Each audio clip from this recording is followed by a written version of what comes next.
We're now 29 days into the government shutdown, and join us now for the latest, Senator Ted Cruz of Texas, who serves as the chairman of the Commerce Committee. He recently introduced a Keep America Flying Act, which would pay air traffic controllers and TSA workers during the government shutdown. Yesterday was their first day of receiving zero pay since the shutdown began. We're living in, and it's good to see you, Senator. Thanks. And it's starting to bite, and there are going to be some real consequences here with air travel and everything else. We understand that. But we are living in this bizarro world. All my Democrat friends are sending me comments from Marjorie Taylor Greene. That and they're calling her Marjorie. They love her now because I don't know. It's like fair is foul, foul is fair. How can you tell?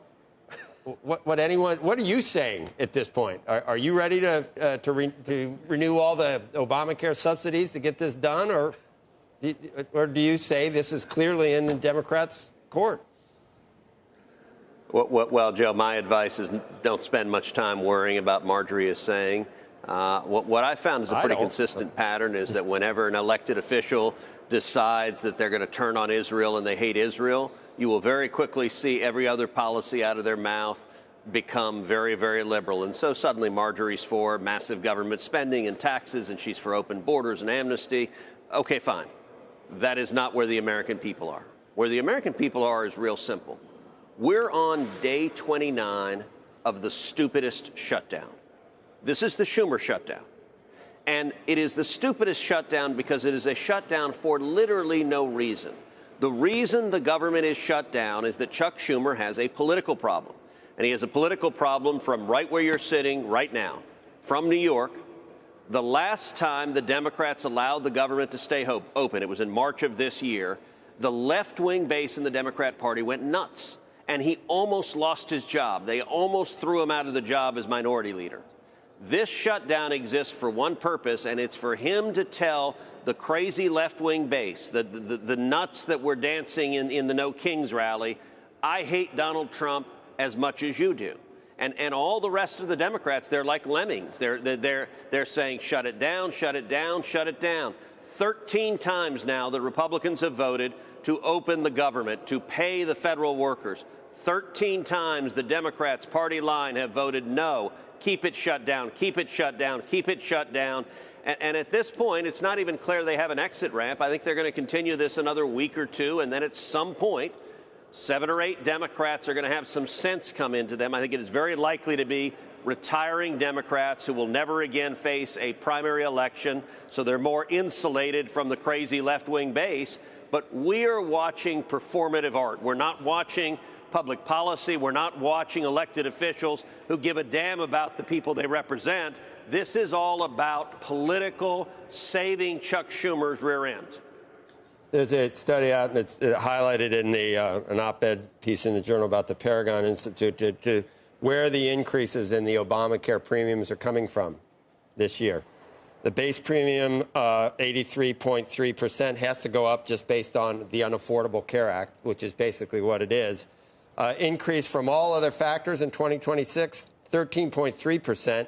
Increase in the premiums this year from the COVID credit expiration, 3%, 3.3%. Only 3.3% of why these costs are soaring to individuals is because of the expiration of the Obamacare subsidies. Yep. You don't hear that very many places. Well, and Joe, all of this was predictable. And not only was it predictable, it was in fact predicted. In 2013, when I led the fight against Obamacare, when I did a 21-hour filibuster on the floor of the Senate, I laid out the evidence and I said, if you pass Obamacare, people's premiums are going to skyrocket. Health insurance is going to be made unaffordable. And everything that I predicted then has come true. Now, it's gotten so clear.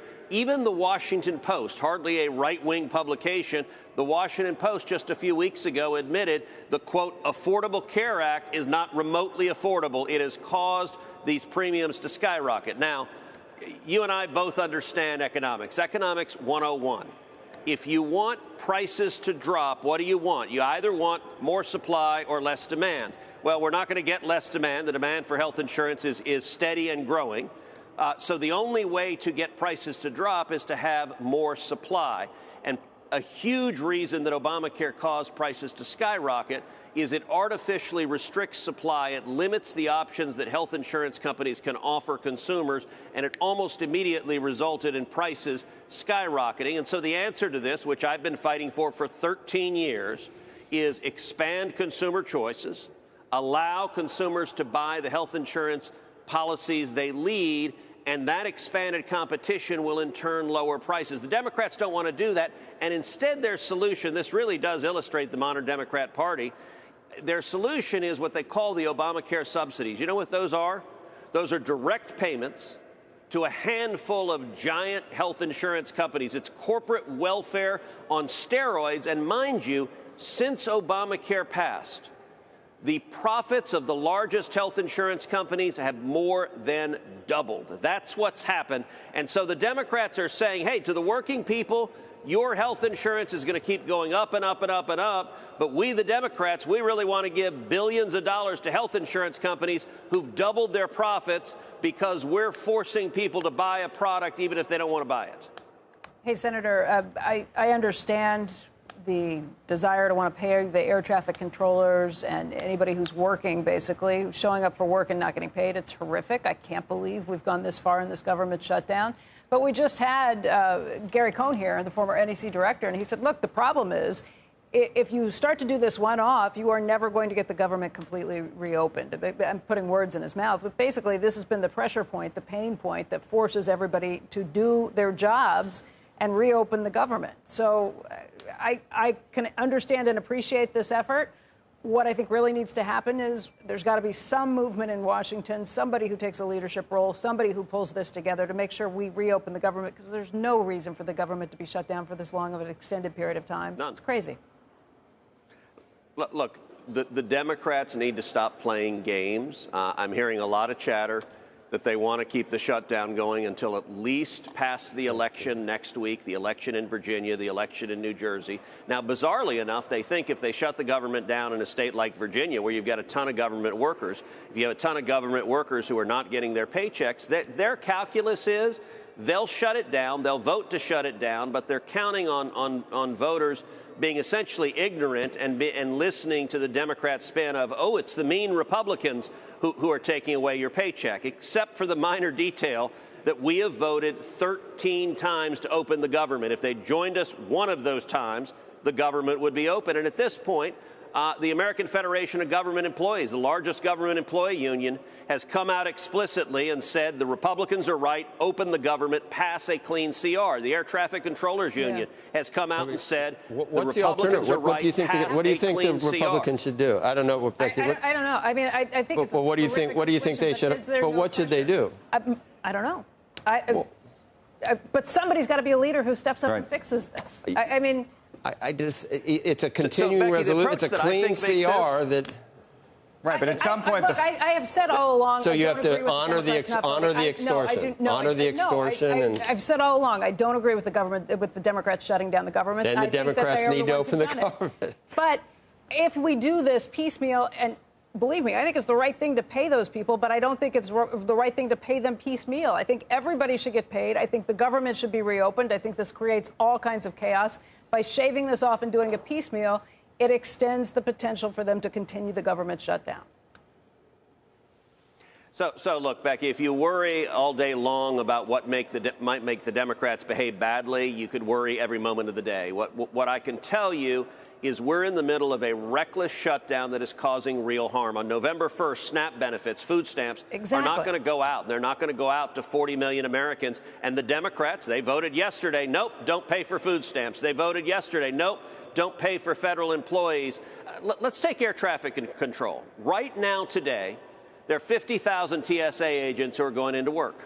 There are 14,000 air traffic controllers who are going into work.